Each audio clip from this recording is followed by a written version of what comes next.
दोस्तों नमस्कार, मैं हूं अभिषेक और स्वागत है आपका फिर से एक नई वीडियो में।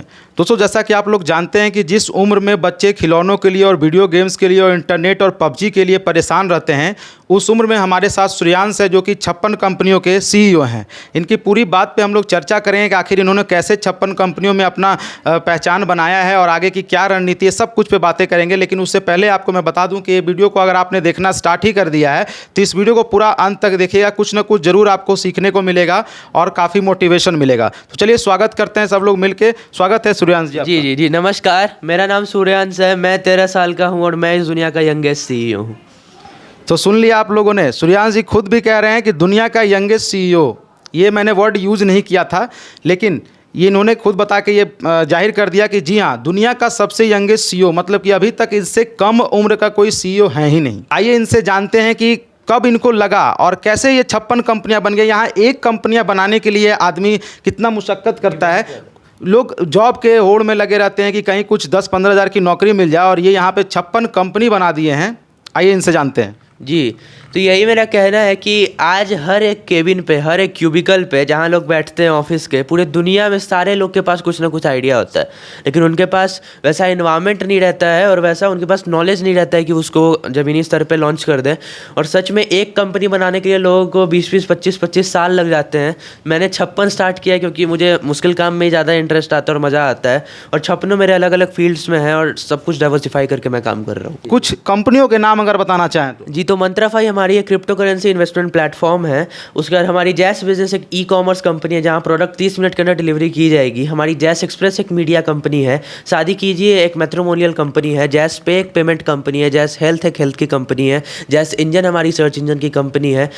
बहुत सारी ऐसी तमाम कंपनियाँ आ जाती हैं। तो जाहिर सी बात है कि 56 कंपनियों के आप सीईओ हैं, तो आपके अंडर काम करने वाले भी लोग होंगे। तो एक तरह से आप ये भी कह सकते हैं कि इन्होंने रोजगार देने का भी काम किया है। कितने लोग अभी काम करते हैं? अभी टोटल मिला के 31 है, मुझे इंक्लूड करके 25 फ्रीलांसर और 5 मेरे अलावा को फाउंडर्स है कंपनी में, जिनका ये आइडिया सब कुछ काम कर रहे हैं। पढ़ाई करते हैं, पढ़ाई छोड़ दिया? जी, पढ़ाई छोड़ने का कोई प्लान नहीं है, लेकिन उसको साथ लेके जरूर चलेंगे। अभी क्लास 10th में है, अपीयरिंग अगले साल देंगे। तो ये सबसे बड़ा डाउट रहता है कि ये 13 साल में 10th कैसे कर लिया। ये सारे कमेंट्स में भरा रहता ही है, क्योंकि जो मिनिमम एज देखा गया 14-15 साल है। 14 साल होता है 10th का। तो मैं बहुत अर्ली स्टेज में आ गया था पढ़ाई ये सब के फील्ड में, और बचपन से ही इंटरेस्ट था। तो मैं एक क्लास पढ़ लेता था 6-6 महीने में, इतना ज़्यादा इंटेलिजेंट था। ऐसा मेरे दादाजी कहते थे, वो गुजर गए, श्री रामवंत सिंह दिवाकर जी, वो मुझे पढ़ाते थे। तो अभी अपीयरिंग है 10th और आगे कॉमर्स लेके पढ़ने का इंटरेस्ट है और उसी में होगा। तो मतलब इसी साल आप 10th एग्जाम देंगे, उसके बाद कॉमर्स लेंगे, कॉमर्स उसके बाद आगे का कोई रणनीति? यही सब होगा। वो तो कॉमर्स नॉलेज के लिए, कोई डिग्री के लिए हम कभी कुछ काम नहीं करेंगे। लोग कॉमर्स लेते हैं सीए ये सब बनने के लिए, लेकिन डिग्री के लिए यहाँ कुछ भी नहीं होगा, नॉलेज के लिए। क्योंकि मैं सच में अभी अंडर एज हूँ, तो मुझे और ज़्यादा एक्सपीरियंस चाहिए होगा ये सब करने के लिए। अच्छा, ये सारी कंपनियां बनाने में या फिर जो आपको इन्वायरमेंट देने में माता पिता का कितना हाथ है? जी, उनका सारा हाथ रहेगा। मैंने कुछ नहीं किया है। मेरे पास बस एक आइडिया था, मैंने उसे ज़मीनी स्तर पर लाने का बस एक प्लान बनाया, एक स्ट्रैटेजी बनाया है। बाकी सब कुछ मेरे माता पिता ने किया है। उन सबसे बड़ा हाथ उनका ये है कि उन्होंने मुझ पर विश्वास किया। उन्होंने कभी ये मुझ पर बर्डन नहीं डाला कि तुम पढ़ो पहले और फाइनेंस ये समय बाद में एंट्री करना, पहले 10th में अच्छे 90% ले आओ, 12th अच्छे से पढ़ो, सीए ये सब बन के आराम से बिजनेस करना है, पूरी ज़िंदगी बची है। यही डायलॉग मेरे माता पिता मुझे आज तक नहीं बोले। वो इतना ज़्यादा सपोर्टिव है। मैं दिन के 18 घंटे काम करता हूँ। मेरे पापा ये लोग इतने ज़्यादा सपोर्टिव हैं, कभी बर्डन नहीं डाले, और आइडिया आता है तो उसे और ज़्यादा बढ़ावा देते हैं। ये नहीं कहते कि तुम अभी रुक जाओ इस पर, इसका अभी मार्केट में कोई ज़रूरत नहीं है। कोई भी गलत से गलत आइडिया पे वो कहते हैं कि इसे कोशिश करो, इम्प्रूव करो, और मेरे पास एक पीपीटी बना के लाओ। और ये जर्नी एक पीपीटी से स्टार्ट हुई थी। जैस बिजनेस मेरा पहला आइडिया था। मेरे पापा को मैंने बताया था कि मेरे पास एक आइडिया है ई कॉमर्स का, जो कि आगे बहुत बड़ा बन सकता है। उन्हें लगा कि ये 13 साल का बच्चा है, तो उस समय मैं 13 साल का था, अभी भी 13 साल 8 महीने का हूँ मैं। तो उन्होंने कहा कि ये 13 साल का बच्चा कुछ भी कह रहा है, मोटिवेट कहीं हो गया हो गौतम अडानी सर को देख के, मुकेश अंबानी सर को देख के, कि कुछ करना है बिजनेस में, पैसा कमाना है। तो उन्होंने कहा कि एक पीपीटी बना के लाओ, मुझे कन्विंस करो कि ये आइडिया चलेगा कि नहीं। तो 2 से 3 घंटे लगे, मैंने पूरा पीपीटी मैंने बनाया, जैस बिजनेस का, ई कॉमर्स स्ट्रैटेजी ये सब बनाया। तो वो खुश हो गए कि ये 13 साल का बच्चा स्ट्रैटेजी बना रहा है बिजनेस का। जहाँ लोग परेशान रहते हैं एक टप्पा कैच आउट क्रिकेट खेलने में, वहाँ लोग दिमाग लगा रहा है कि ये कैसे बिजनेस बनाना है, तो ये इम्प्रेस किया उन्हें और वो सपोर्ट किए, तो आज 56 स्टार्टअप्स हैं। तो क्या आप संदेश देना चाहेंगे बाकी जो बिहार की जो गार्जियन है, मैं बिहार का इसलिए बोल रहा हूँ क्योंकि आप बिहार से हैं, तो बिहार के लोगों को आप ज़्यादा प्रोत्साहित कर सकते हैं इस लेवल पे, तो बिहार के गार्जियन को क्या संदेश देना चाहेंगे? थोड़ा रूड होगा लेकिन यही बोलूँगा कि यहाँ लोग आईएएस के पीछे भागते हैं। अलग बात है बिहार यूपी आईएएस की मशीन रहती है, दोनों मिला के इतना ज़्यादा हो जाता है कि अकेले बिहार से दिल्ली यूपी सब मिला के जितना आईएएस निकलते हैं अकेले बिहार से निकल जाते हैं उतने। तो मुझे जानना है क्यों निकल रहे हैं, मुझे यही जानना है कि लोग आज इंजीनियरिंग के पीछे पागल हो रहे हैं। बच्चे आईआईटी जेईई के लिए 19-19 घंटे पढ़ रहे हैं, डेली कोर्सेस अटेंड कर रहे हैं, कॉपी भर रहे हैं पूरी तरीके से, उनका हाथ में ठेला हो जाता है पूरा लिखते लिखते, एक ऊपर से क्लियर आ जाती है अलग जो उन्हें दर्द करता है। इतनी पढ़ाई करने के बाद भी अगर उन्हें डिसअपॉइंटमेंट मिल रही है, उन्हें अगर जॉब नहीं मिल पा रहा है एक प्राइवेट कंपनी में, एक एमएनसी कंपनी में कि मैं 1,00,000-1,50,000 कमा लूँ, इतना पढ़ाई की है तब भी मैं अगर कमा नहीं पा रहा हूँ, तो सोचिए कितना बर्डन पड़ेगा उनके ऊपर।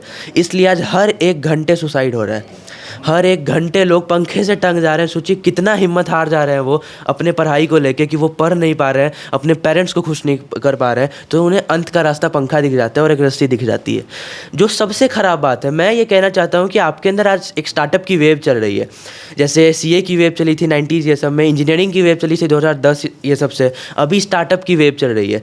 और मैं कहूँगा कि जो भी टेक से रिलेटेड आइडिया आज आ रहा है, सब आगे कुछ ना कुछ करेंगे। कोई लाख रुपये महीने कमाएगा, कोई 1 अरब रुपये महीने कमाएगा, लेकिन सारे स्टार्टअप चलेंगे ज़रूर। आपके पास बस एक आइडिया होना चाहिए और कोशिश कीजिए अपने दिमाग पे जोर डालने का, क्योंकि वो मैंने एक जगह पढ़ा कि एक मकड़ी का जाला की तरह होता है कि उसमें जितना दिमाग लगाएगा वो उतना फैलते जाएगा, कभी वो छोटा नहीं होता है। तो उसे बड़ा बनाइए, अपनी सोच को बड़ा बनाइए और अपने पेरेंट्स को सबसे पहले कन्विंस कीजिए कि मुझे कुछ बड़ा करना है, मैं छोटा करके नहीं रहने वाला है। आप सच में कुछ ना कुछ बड़ा करेंगे।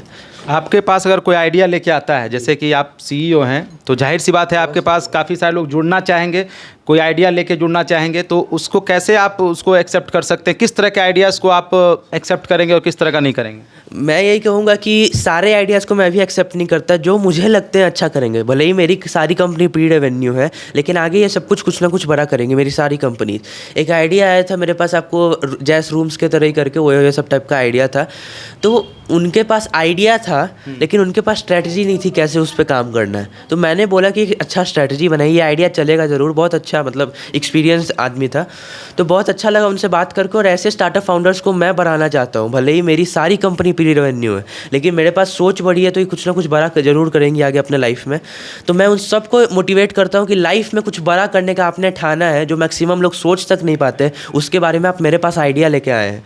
बहुत सारी चीज़ें होती है, मैं उन्हें गाइड करता हूँ कभी कभी कैसे भी करना है, कैसे बिजनेस बड़ा करना है। और अगर कोई भी आइडिया लेके आना चाहता है तो pitch@suryanscontact.com पे आप मेल कर सकते हैं, हम आपको बताएंगे, रिव्यू करेंगे आपके आइडिया को।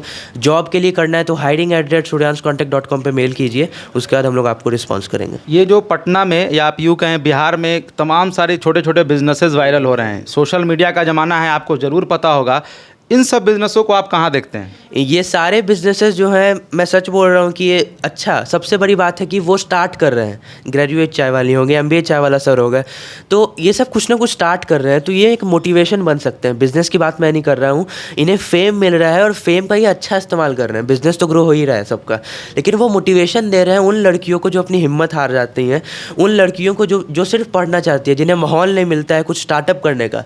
और ग्रेजुएट चाय वाली जैसी एंटरप्रेन्योर्स अगर आ रही हैं बाहर निकल के, जो लड़ रही हैं अपने हक के लिए, जो अपने बिजनेस को बड़ा करने के लिए चौबीसों घंटे मेहनत कर रही हैं, तो सच में वो कुछ ना कुछ लाइफ में आगे बड़ा करेंगी। और ये सब कुछ एक ना एक दिन बड़ा होगा, क्योंकि बिजनेस खोलना कोई बड़ी बात नहीं है, उसे चलाना है, उसे एक मुकाम पे पहुंचाना वो बड़ी बात है। और आपकी मानसिकता कैसी है वो आपको आगे बढ़ाएगी। सारे लोग अच्छा कर रहे हैं और सब ऐसे ही अगर एक वेव चली गई, मान लीजिए चाय वालों की ही वेव चल गई, तो कुछ ना कुछ तो कंट्रीब्यूट होगा ना। बिहार का जो GDP होगा, इंडिया का GDP होगा, तो बिहार का मैक्सिमम अगर कंट्रीब्यूशन मैंने जिस दिन देख लिया, उस दिन समझूंगा सच में बिहार लिटरेट है, जो कि अभी नहीं, जो कि यहाँ 66-70% लोग ही लिटरेट हैं बिहार में। तो इसे भी आगे बढ़ाना है और साथ साथ अपने एक्स्ट्रा करिकुलर एक्टिविटीज़ पे भी ध्यान लगाना है। अब ऐसा नहीं है लिटरेसी रेट 100% हो जाए, लेकिन बिहार से तब भी लोग मूर्ख कहलाया जाए, जो कि आज भी होता है। एक बिहारी टैग जो होता है, अगर उसके साथ आप बिजनेस करना चाह रहे हैं तो थोड़ी कठिनाइयाँ होंगी, क्योंकि आपको बहुत सारी अपॉर्चुनिटीज़ ही नहीं मिलेंगी। मेरा एक कोट है इंग्लिश में, entrepreneur never relinquish on opportunities, यानी वो कभी मौका छोड़ते नहीं है। लेकिन बिहारियों को मौका ही नहीं दिया जाता है, तो वो छोड़ेंगे कैसे? तो उन्हें मौका दीजिए सबसे पहले, क्योंकि यहाँ पे आइडिया भरा पड़ा है। आप एक खेत में जाएंगे, वहाँ दिन भर बैठिएगा, आपको 20 एंटरप्रेन्योर ऐसे मिल जाएंगे जिनके पास एक ऐसा आइडिया है जो पूरे भारत को आगे बढ़ा सकता है, लेकिन उन्हें माहौल नहीं मिल पाता है। माहौल दीजिए। सरकार से यही ख्वाहिश रहेगी कि एक ऐसा फेलोशिप बनाइए जहाँ बस छोटे लोगों को मदद मिले, जो किसानों के बच्चों को मदद मिले स्टार्टअप में आने के लिए। फंड्स और अलॉट कीजिए स्टार्टअप्स के लिए, तभी ये भारत आगे बढ़ पाएगा। बहुत सारे लोग जो हैं पढ़ लिख के चाहते हैं नौकरी करना, 10 घंटे 12 घंटे जॉब करके आते हैं और उनको तनख्वाह काफ़ी कम मिलती है। और यूँ कहें अभी तो पूरा होड़ चल रहा है कि भाई नौकरी ही नहीं है। पूरे भारत देश में प्रधानमंत्री तक को प्रताड़ित किया जाता है कि भाई कुछ आपने दिया ही नहीं है। तो क्या लगता है कि वो 10-12 घंटे दूसरे के लिए काम करना उचित रहेगा, या वही 10-12 घंटे अगर खुद के लिए काम करते हैं तो आज से 2 साल 4 साल के बाद एक बहुत अच्छा मुकाम पे रहेंगे? लोग करके मुझे ये भी कहते हैं कि तुम सारे लोग को बिजनेसमैन बनने के लिए कहते हो। कहने की ज़रूरत है, क्योंकि सच में अगर 50% लोग भी व्यापार में आ गए तब भी कुछ हानि नहीं होगा, क्योंकि 85% इंजीनियर आज बेरोजगार बैठे हुए हैं। उनमें से अगर 50% स्टार्टअप में आ गए, सोचिए भारत किस लेवल पे पहुंच जाएगा, बस आप इमेजिन कीजिए। और हम लोग जैसे जो भी क्रिप्टो फाउंडर्स हैं, Web3 फाउंडर्स हैं, आज Web3 में लोग आना चाहते हैं, क्रिप्टो करेंसी में आना चाहते हैं, क्योंकि लोग सोचते हैं खुला पैसा है। जहाँ सुनेंगे क्रिप्टो ट्रेडर है, दिमाग में आ जाएगा पक्का लैम्बोर्गिनी होगी, बुगाट्टी होगी, बहुत पैसा कमा रहा है। ऐसा नहीं होता है। मैं मोटिवेट करना चाहूँगा कि आप क्रिप्टो करेंसी में आइए, क्योंकि ये भविष्य सच में है। Web3 ही भविष्य। आप जो भी यूज़ कर रहे हैं, फेसबुक, क्रंचबेस, ट्विटर, जो भी इस्तेमाल कर रहे हैं, सब आगे जाके क्रिप्टो करेंसी Web3 में कन्वर्ट होने वाली है। आप अगर उसमें आना चाहते हैं तो वो बहुत अच्छी बात है, आप जानकारी लीजिए, आइए। और जो लोग कुछ करना ही नहीं चाह रहे हैं, भारत की ये सोच रही है कि लोग बैठे बैठे पैसा कमाना चाह रहे हैं, इसलिए आज मैक्सिमम MLM स्कीम्स आपको इंडिया में ही चलती हैं। लोग को कहा जाता है आप एक बार आ जाइए, एक बार 2500 रुपये दे दीजिए और 10 लोगों को जोड़िए, लाइफ टाइम पैसा आते रहेगा। और यही स्कीम भारतीय की जो मानसिकता होती है, मैंने भी बहुत सारी MLM स्कीम्स आँख के सामने बंद होती देखी हैं, और कितनों को देखी है कि वो अरबों कमा रहे हैं बस यही करके, लोगों को ठग के। एक आदमी से 2500 लिया, 1 लाख आदमी से 2500 ले लिया, तब भी भारतीय दे देंगे। MLM का नाम लेते, कहीं सुनिएगा कि स्टूडेंट्स MLM एक्सपर्ट है। अगर मैं ही कभी कह दिया, जो कि मैं हूँ नहीं, मैं ही अगर कभी कह दिया मैं MLM एक्सपर्ट हूँ, दिमाग में आ जाएगा ये स्कैमर है। तब भी अगर मैं मांगूंगा कि आप, आज वही मानसिकता हो भी गई है, तब भी लोग समझेंगे कि ये स्कैमर है, तब भी वो मुझे 2500 रुपये जो फ़ीस लगेगी मेरी स्कैम की फ़ीस, वो मुझे दे देंगे। पैसा कमाना अच्छी बात है, लेकिन वो एक टैलेंट होता है, स्किल होती है। सारे लोग पैसे नहीं कमा पाते, लेकिन तब भी एक आदमी मर गया था, सुसाइड कर लिया था पैसा ना कमाने के चलते, तो भगवान ने उसे कहा कि तुम जो मर गए, तुम एक बार नीचे देखो। ये कहानी है, फिक्शनल कहानी है। जब वो उस आदमी ने नीचे देखा तो बस पैसा भरा हुआ है, हरे हरे गुलाबी नोट से भरा हुआ है पूरा दुनिया, पानी वानी कुछ नहीं, बस पैसा ही पैसा है। तब भी लोग क्यों नहीं कमा पा रहे हैं? अब कुछ तो बात होगी ना, सारे लोग क्यों नहीं बिजनेस कर पा रहे हैं? माहौल नहीं है, फंड्स नहीं है भारत में, और ऐसा इन्वायरमेंट नहीं दिया जाता है उन्हें कि वो कुछ लाइफ में बड़ा कर सके। उनकी बुद्धि जो होती है वही बांध के रख दी जाती है। कभी आपने सोचा है बैंकिंग सिस्टम मैक्सिमम लोग क्यों नहीं समझ पाते हैं? लोग क्यों नहीं समझ पाते हैं कि बैंकिंग सिस्टम में लोन कैसे अलॉट होती है, कैसे वर्क करता है, उसकी सॉफ्टवेयर कौन होती है, आज तक कहीं नहीं मिला है। ये इसलिए टफ बनाई जाती है कि नॉर्मल लोगों को समझ ना आए और वो लोग स्कैम्स के अंदर फंस जाएं। जो भी आज क्रेडिट कार्ड होती है वो बैंकों के लिए सबसे ज़्यादा अर्निंग की सोर्स होती है। वो अपने कमीशन इतना कमा लेते हैं जितना बड़े बड़े स्टार्टअप फाउंडर्स आपको सालाना अपनी प्रॉफिट में नहीं कमा पाते हैं। क्योंकि क्रेडिट कार्ड में देखा गया है कि पैसे अगर आप निकालते हैं तो और डबल चार्ज लगता है। डबल चार्ज रहता है। तो और सोचिए, आइडिया सोचिए, कुणाल शाह सर जो कि फ्रीचार्ज के मालिक थे, $1 बिलियन कंपनी, $1 मिलियन कंपनी बनाई, अब क्रेड बना दिए। क्रेड आपकी मैक्सिमम एक्सपेंसेस को एकदम कम कर देगी। आपको जो एक्सटर्नल फीस लगती है, इंटरनल फीस, वो आपको वो कम कर देगी। सोचिए कैसा स्टार्टअप आइडिया था जो आज 3 साल में 45,000 करोड़ के वो मालिक बन गए।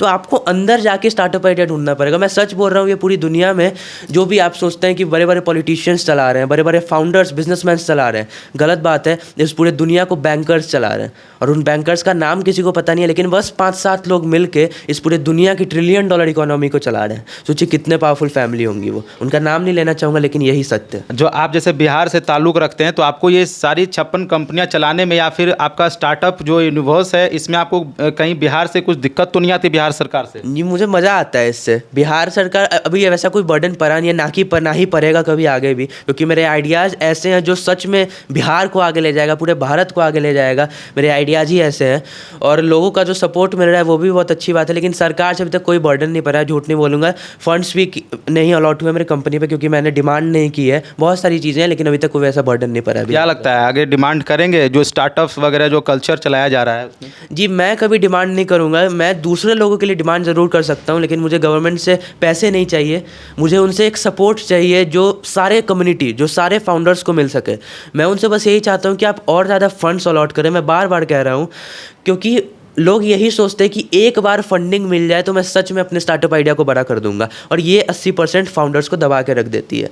फंड्स बहुत है इस क्राइसिस में, जैसे बहुत सारी फ्लिपकार्ट जैसी कंपनीज हो गई, क्रेड जैसी कंपनीज हो गई, अमेजॉन जैसी कंपनीज हो गई, फंड्स पे फंड्स मिले जा रहे हैं, बिलियन डॉलर आपको मिले जा रहे हैं डेली ऑन डेली बेसिस। लेकिन उन्हें नहीं मिल पा रहा है जिनका सच में आइडिया फ्लिपकार्ट से भी अच्छा है। ये फैक्ट है। अगर एक बिहार के छोटे से जगह, बिहार नहीं किसी भी स्टेट में, एक छोटे से गांव में एक छोटा सा आदमी के पास अगर एक अच्छा आइडिया है, उन्हें फंड्स कभी नहीं मिल पाएगा, क्योंकि एक टैग है, ये गांव का आदमी है, ये बिहारी है, इसके पास दिमाग नहीं होगा, ये बेवकूफ़ होता है। भोजपुरी लैंग्वेज को ही लेकर मैं कुछ कहना चाहूँगा कि लोग आज शर्माते हैं भोजपुरी लैंग्वेज कहीं पर ही बोलने में। आप कभी बेंगलोर जाइएगा, आप कभी मुंबई जाइएगा, वो अपने भाषाओं को बोलने में शर्माते नहीं है, और वो खुशी के साथ बोलते हैं कि जहाँ भी दो लोग मिल जाते हैं वहाँ वो अपने ही भाषा में बात करते हैं, बोलते हैं। तो यहाँ लोग क्यों शर्माते हैं? क्योंकि यहाँ मानसिकता बन गई है कि मैं अगर भोजपुरी बोलूँगा तो मुझे लोग गंवार समझेंगे, मुझे इंग्लिश नहीं आएगी तो लोग मुझे गंवार समझेंगे। लेकिन इंग्लिश एक कम्युनिकेशन की आपको एक स्किल होती है, वो कोई स्टेटस नहीं होता है कि इसे इंग्लिश आती है तो ये ज़्यादा तेज़ है। माहौल सबसे बड़ा गेम प्ले होता है किसी भी लाइफ चेंजिंग मोमेंट में। माहौल अच्छा दीजिए अपने बच्चों को, और गवर्नमेंट से भी यही रहेगा कि इन्वायरमेंट बनाइए स्टार्टअप का। बिहार सरकार से भी यही रहेगा कि स्टार्टअप यहाँ नहीं बन पाएगा जैसा अभी माहौल है। लोग सोच नहीं पा रहे हैं बड़ा। अब जैसे न्यूज़ के फील्ड में बहुत सारे स्टार्टअप्स हैं, मुझे यही देख के अच्छा लगता है लोग कोशिश कर रहे हैं। बहुत लोग सोच भी नहीं पाते, और फेलियर होने का डर होता है जो उनको स्टार्ट करने में मदद नहीं कर पाता। उन्हें लगता है कि मैं फेल कर जाऊंगा। तो फेलियर मिलना बहुत अच्छी बात है, क्योंकि इस बार आप जीरो से स्टार्ट नहीं कीजिएगा, आपके पास अनुभव रहेगा, एक्सपीरियंस रहेगा फेल होने का। और प्राउडली बताइए मैं 10 बार फेल हुआ हूँ, क्योंकि एक बार जब आप लैम्बोर्गिनी से उतरेगा, ना ही कोई आदमी आपकी डिग्री पूछेगी, ना ही ये पूछेंगे कि आप कितने बार फेल किए हैं। बस वो देखेंगे जो आप उनको दिखाना चाहते हैं। जैसे आपने बताया भोजपुरी के बारे में लोग बोलना में कतराते हैं, लेकिन कहीं ना कहीं ये भी है कि कतराना तो वो तो सही है कि कहीं लोग मिलते हैं, अगर दो लोग किसी अदर स्टेट के, तो मैं भी देखता हूँ आए दिन कि वो लोग अपने में बात करते हैं। इवन आप बिहार के गांव से भी, गांव वालों से भी मिलिएगा, तो जैसे अगर कोई मैथिली टाइप का मिल जाएगा तो दोनों अपने में बात करेंगे। लेकिन भोजपुरी का ही एक ये चलन चलता है कि वो नहीं बोलते हैं। कहीं ना कहीं भोजपुरी भी इसमें संलिप्त है, जो अश्लीलता कहा जाता है, उसके कारण भी कुछ ये बहुत सारे कारण है। भोजपुरी मैंने एक लैंग्वेज बताई, बहुत सारी होगी, बज्जिका होगी, मैथिली, जो भी आप ले लीजिए। भोजपुरी बस एक कॉम्बिनेशन है, मैंने उसके बारे में बताया। सच में कुछ अश्लीलता है इस लैंग्वेज में, तभी लोग नहीं बोल पा रहे हैं। लेकिन लोग कोशिश भी नहीं कर रहे हैं सुधारने की कोशिश कीजिएगा तब तो सुधरेगी ना। आप बैठे बैठे कहिएगा कि जो भी भोजपुरी गाने होते हैं उन्हें सुधार दो, वैसे वो नहीं सुधरेगी। आपको प्रयास करना पड़ेगा, कुछ ना कुछ नया कहीं ना कहीं सुनना भी पड़ेगा। सुनना भी बहुत सारे कारण है, मैं सारे के नाम नहीं लूँगा, लेकिन आपको कुछ ना कुछ चेंज लाने का कोशिश करना पड़ेगा, तभी सब कुछ ठीक होगा, वरना ऐसे ही बिहार पीछे रह जाएगा। एक किताब यहाँ पे दिख रहा है आपका, इसके बारे में कुछ बताइए। बहुत देर से मैं देख रहा हूँ यहाँ पे रखा हुआ था। 10 मैच गाई नाम है इस किताब का। ये किताब मैंने पिछले वर्ष लिखी थी, 7 दिनों के अंदर ये मैंने लिखी थी ये किताब। एक फिक्शनल कहानी है। जेम्स नाम का लड़का रहता है जो कुछ नहीं रहता है अपने लाइफ में, जिसके पास कोई पावर नहीं रहती है। आप इस कहानी को पढ़िएगा तो आपको पता चलेगा, लेकिन वो तब भी दुनिया का सबसे बड़ा हीरो बन जाता है अपने नॉलेज के दम पे। और इसी किताब के लिए मेरा नाम इंडिया बुक ऑफ रिकॉर्ड्स में भी दर्ज हुआ था एक हफ्ते पहले, तो इसके लिए भी बहुत अच्छी बात है मेरे लिए। जी, कांग्रेचुलेसन आपको। ये किताब कहाँ वैसे मिलती है? जी, सारे प्लेटफॉर्म, अमेजॉन पे हो गई, कोबो पे हो गई। तो एक आपको एक प्राइस के लिए मैं बता दूं कि अगर आप कोबो ये सब पे पढ़िएगा, आप ऑनलाइन प्लेटफॉर्म किंडल ये सब पे पढ़िएगा तो आपको ये चीप पड़ेगी। लेकिन अगर आप डायरेक्ट ये कॉपी मांग रहे हैं, हार्ड कॉपी खरीदेंगे तो ये आपको ज़्यादा प्राइस में पड़ेगा। तो आप ऑनलाइन भी इसे पढ़ सकते हैं। अमेजॉन, फ्लिपकार्ट और जितने बड़े बड़े ई-कॉमर्स प्लेटफॉर्म से सब पे लिस्टेड है। चलिए, दर्शकों से रहेगा रिक्वेस्ट कि देख लीजिए किताब का ये कवर पेज है। आप जहाँ जहाँ प्लेटफॉर्म बताया गया आपको इसमें अगर इंटरेस्ट है तो आप ज़रूर वहाँ पे देखिएगा। सूर्यांश जी, एक लास्ट सवाल मैं पूछना चाहूँगा जाते जाते, जैसे कि आपने बताया और हम लोग पहले से भी जानते हैं कि 56 कंपनियों के CEO हैं जो कि रनिंग में हैं, कुछ अच्छा कर रहे हैं, कुछ अच्छा करेंगी। तो इससे आपके बीच में एक सवाल यहाँ पे मैं पूछना चाहूँगा कि कितना इनकम जनरेट हो जाता है, क्या अर्निंग होती है आपको? आप अगर एनुअल बताना चाहें या मंथली बताना चाहेंगे, आप पे निर्भर करता है। मैं अपनी कंपनी की वैल्यू बताना चाहूँगा जो कि अभी 250 करोड़ है। ये मैं नहीं, स्टार्टअप वैल्यू कह रही है कि सूर्यांश कॉन्टेक की वैल्यू है 250 करोड़। मेरी पर्सनल इनकम एक भी नहीं है, और होगी भी तो अगले 1-2 साल तक मेरी खुद की इनकम नहीं होगी, क्योंकि वापस वो इन्वेस्ट कर दी जाएगी कंपनी में ही। अभी 0 इनकम है, लेकिन वैल्यू है 250 करोड़। मतलब आप कह सकते हैं कंपनी की पूरे की एवेल्युएशन जो है वो 250 करोड़ की है। कैसा लगता है आपको सोचिए कि भाई 250 करोड़ की कंपनी है, यहाँ पे आदमी कहाँ कहाँ भटक रहा है 1 करोड़ और 50,000 की जॉब लेने के लिए। मेरी सोच बड़ी है तो ये बहुत छोटा अमाउंट होता है, इसको ज़्यादा बड़ा बनाने की ज़रूरत नहीं है। ये अमाउंट बहुत छोटा होता है, मानसिकता रखिए। अगर आप लाख रुपए को बड़ा बनाएंगे तो अगर 2 लाख कमा लेंगे तो लगेगा मैं बहुत ज़्यादा अमीर हूँ। 200 करोड़ को बड़ा बनाएंगे तब आप 1 करोड़ कमाएंगे तो आपको लगेगा अरे मैं तो कभी गरीब ही रह गया। मानसिकता बड़ा कीजिए, वही बहुत छोटा अमाउंट होता है। चलिए, बहुत ही आसानी से आप ये सवाल का जवाब देके निकल गए। तो ये थे सूर्यांश जी, जो कि 56 कंपनियों के CEO हैं। आपको ये इंटरव्यू देख के कैसा लगा मुझे नीचे कमेंट सेक्शन में ज़रूर बताइएगा, और हमारा ब्लेसिंग इनके साथ हमेशा बना रहेगा। और मुजफ्फरपुर के सूर्यांश जी हैं, और भी मुलाकात होगी, जैसे कुछ नया पड़ाव पार करते हैं फिर से इनके पास आएंगे और इनसे बातें करेंगे। इस वीडियो को देखने के लिए धन्यवाद। वीडियो को ज़्यादा से ज़्यादा लोगों के पास शेयर कीजिएगा, चैनल को सब्सक्राइब करके बेल आइकन को जरूर प्रेस कर लीजिएगा। मिलता हूँ नई वीडियो में दोस्तों, तब तक के लिए गुड बाय।